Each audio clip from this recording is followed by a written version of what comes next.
Maligayang araw po mga kalingap, paki-like po sa bidyong ito, maraming salamat po.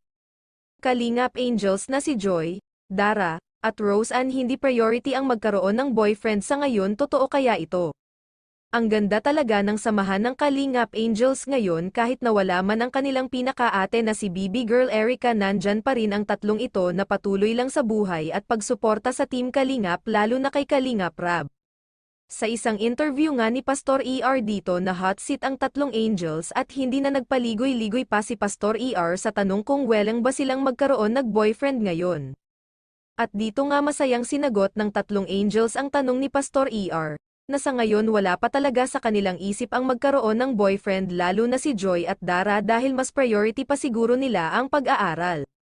Pero dito ka talaga matawa sa sagot ni Rose Ann dahil ayaw niya raw ng boyfriend, gusto niya mag-asawa agad. Abay, lokong bata rin to si Rose Ann, sabay rin sa tama.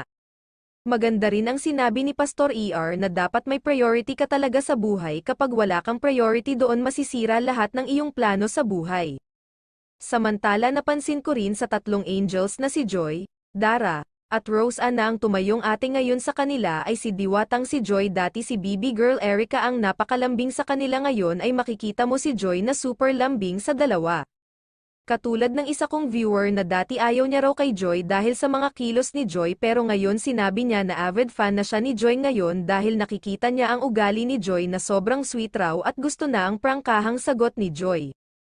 Pero hindi pa rin nawalan ng pag-asa ang supporters ng Kalingap Angels, umaasa pa rin sila na babalik at babalik ang kanilang ate Erica. Hihintayin namin ang iyong pagbabalik, Miss Ikay, sa Kalingap Angels dahil sabi nga ni Kalingap Rab, open ang kanilang pinto sa iyong pagbabalik. Mapapanood ang buong video sa YouTube channel ni Kuya Nils. Hanggang sa muli mga Kalingap, to God be the glory everyone, goodbye.